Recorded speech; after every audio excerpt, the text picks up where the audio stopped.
Okay, welcome back everyone. So today I'm back with another video on linear algebra. And today we're going to look at the vector triangular inequality and angles between vectors. And right here is the vector triangle inequality for vectors x and y. And it basically states that, and we can prove this in later episodes using the Cauchy-Schwarz inequality, that the vector x plus the vector y is greater than or equal to the vector x plus y, and it's only equal to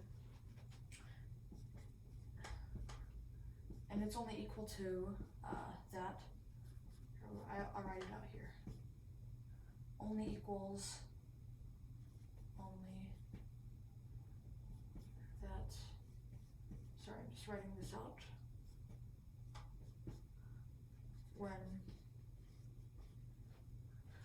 you can say when vector y is equal to c times vector x. So it's basically if this is vector y, then if this is vector y, then the vector x will be some position vector on this line. Okay?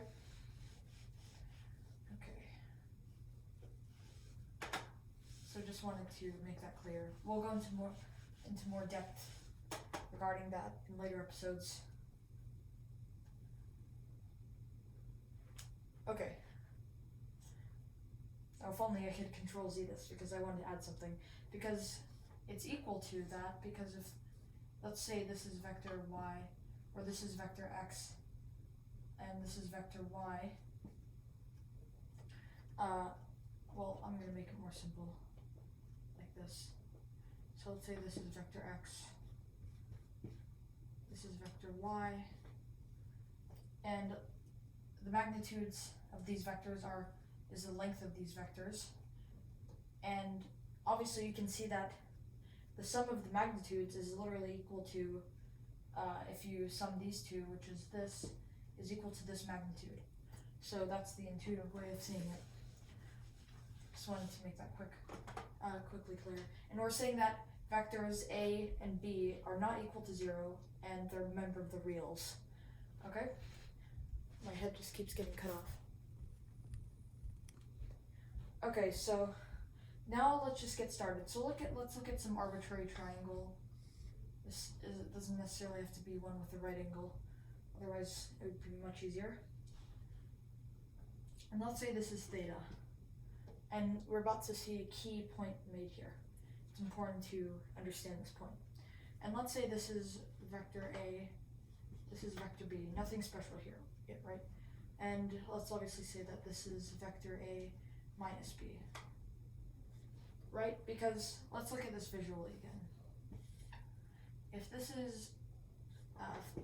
doesn't necessarily have to be the same vector. Let's say this is vector A, and this is vector B. And this, we're saying that this line here is vector A plus minus B, right? These two are the same thing. And the way you would visually do this is by taking minus B, which is just the same, has the same magnitude, but it's pointing in the opposite direction. And you do the heads to tails method, so it's going to look something like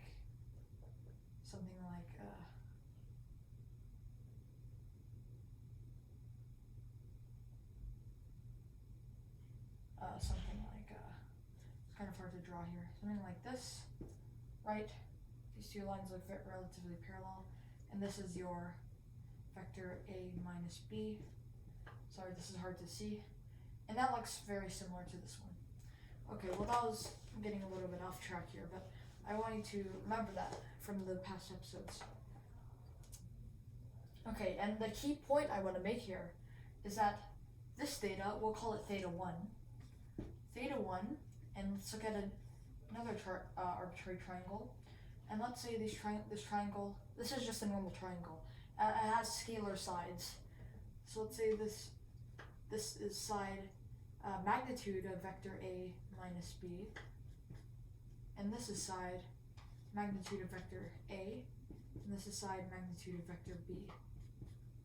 Okay? So, and this is theta 2. The key point I want to make here is that theta 1 is actually equal to theta 2. So we don't have to worry about evaluating these complex sides with these fancy vectors. We can just look at their magnitudes, right? Which is a scalar value, and it's more simple. Unless you're dealing with a complex plane and things get a little more hairy, but we're not doing that for now. We're looking at real numbers, right? So what I want to do here is I want to evaluate three things. And this is why we brought out the vector triangular inequality.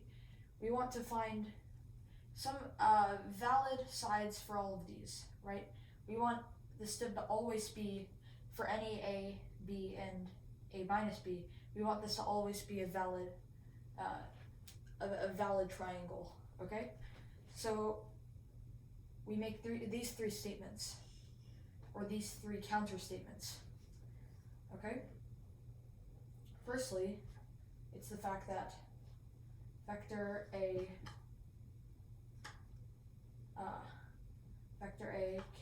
is greater than or equal to vector B plus vector A minus B.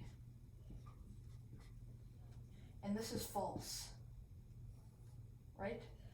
This is one of the counter examples, or one of the counter statements. Okay? And this is just obvious, right? This went back to, in elementary school when you learned that, like, side A plus side B must be greater than side C, right? And that's always the case. Okay? In this case, we can call these sides A and B. But obviously, this is our counterexample. So I want to make this clear. This is not true, and I'm going to list two more that are not true either. Which is so this is also the fact that vector magnitude vector B is not or is greater than or equal to the magnitude of vector A plus the magnitude of vector A minus B. This is also not true. And finally, magnitude of vector A minus B is greater than or equal to magnitude of vector A plus the magnitude of vector B. This is also not true. Okay, so these are all our three counterexamples. This is we want to prove that these two things will not happen. Okay? So let's pull out some of our vector triangle inequality skills, okay? So take a look at this and let's start. So firstly, we want to separate A and B into two. Let me show you. So let's start with vector A. We want to set this equal to, somehow we're going to set this equal to some combination of these two, the two vectors. So this is actually just equal to, and this is incredibly simple. We just want to cancel the other term B somehow. So we want, obviously, vector A, and then we can try, let's see. We can try, let's see what happens if, let's see.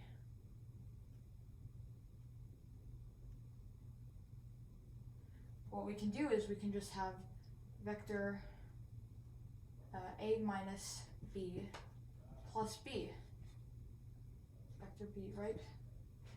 You see, this is one of our vectors, and this is another one of our vectors. And let's see what the triangle inequality says. If we set this vector here, we can pull out some brackets. If we set this vector here equal to x, and this vector here equal to y, we can just set this entire thing less than or equal to vector vector A minus B plus vector B. So the final statement is that vector A is less than or equal to vector A minus B plus B. And this counteracts this, which is exactly what we wanted. So we can just cross this out. Now let's check out B. Let's see, B is equal to, so let's see. We obviously want our B, and then what can we do from here?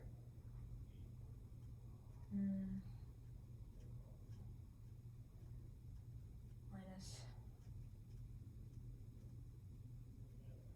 We can first try like plus, or let's see. Oh, let's see what we can try. So we can try vector B minus A minus vector A plus vector A. And we can put our brackets, right, because this will cancel out to vector B. The A's will cancel. And, well, vector, I'll give this to you as an exercise, but we know that the magnitude of the vector B minus A is just going to be equal to the magnitude of vector A minus B. And why? Because if you graph this, well, vector, let's say just that vector B minus A is that, vector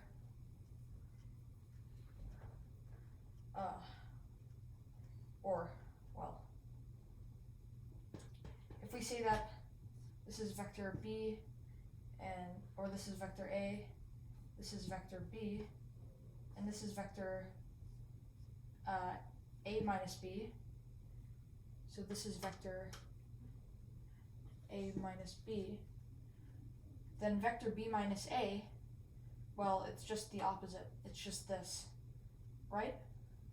It goes in that direction. Okay.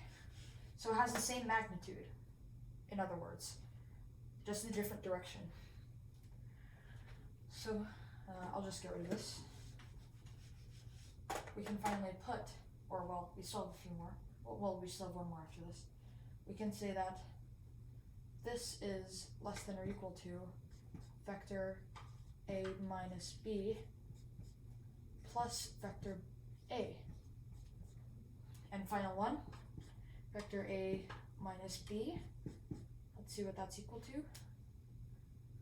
Well, we don't have to set it equal to anything because this is our first component, that's our second component. So it's plus, well, that's our second. Here, let me rewrite this.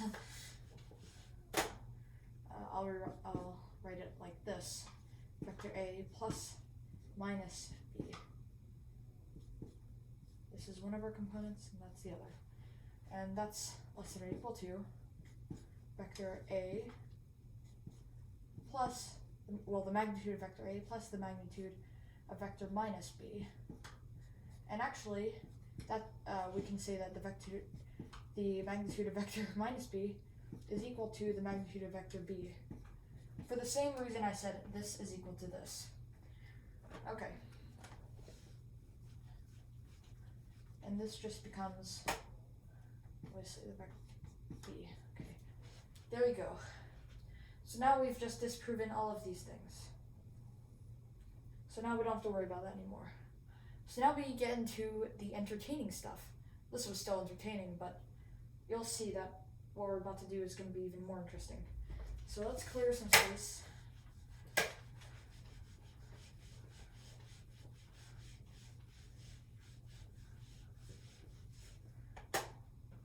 Okay, I'm going to kneel down for this. Okay, so now let's just worry about this. So how would we find a relationship between the sides and the angle? Well, in this case, we couldn't use the law of sines, right? Because we don't know enough angles. But we can use the law of cosines. And I look funny down here, don't I? And what the law of cosines is, if you don't remember cosines, it's just that side A, or sorry, if you have, I'll use it in broad terms. This is side A, this is side B, and this is side C.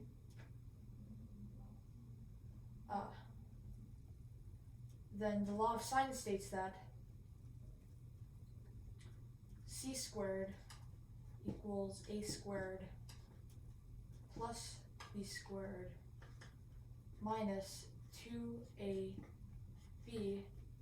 cosine theta, or this is theta, right? Okay, so that's our relationship.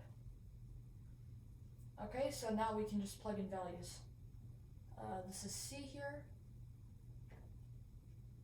I'm actually not sure if this is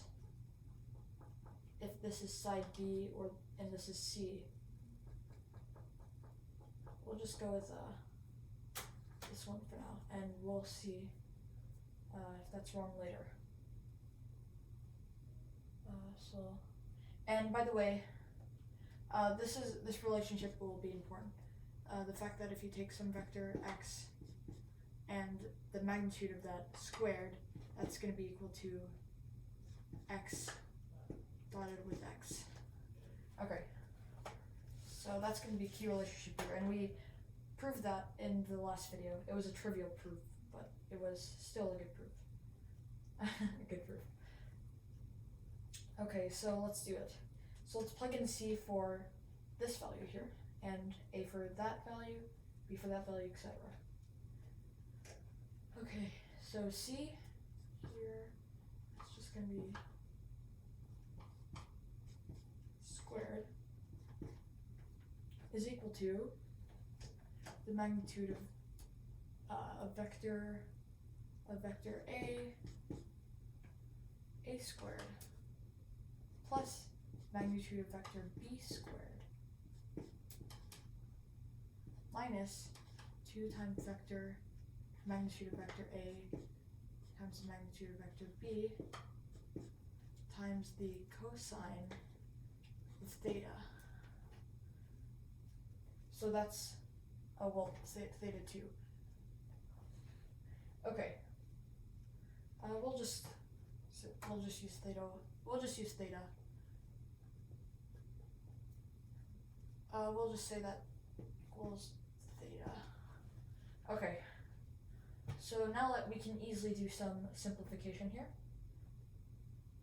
Firstly, what we can do is we can set this equal to, well, as we remember, the magnitude of vector x squared equals x dotted with x. We can call this vector x in this case. And we can do a minus b, vector a minus b dotted with vector a minus vector b. Okay. And let's just simplify this right off the bat so we don't have to write everything out. That's just going to be equal to, well, let's see. So we have vector a dotted with a, so we have vector a dotted with a, and we'll just directly write it as this here. Because we've already seen that relationship. Vector a dotted with a plus vector b dotted with b, which is just this, and then just minus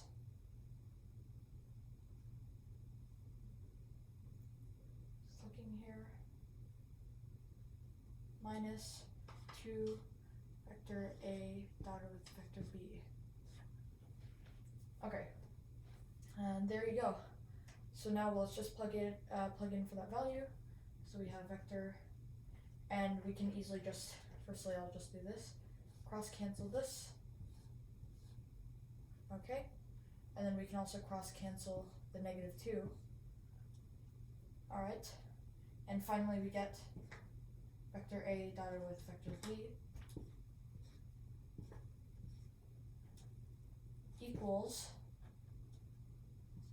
the magnitude of vector A times the magnitude of vector B times cosine of theta. And this is actually a really fascinating thing because we see this is basically the definition of the dot product. Some vector A dotted with some vector B is equal to this. So that's what we get here. All right.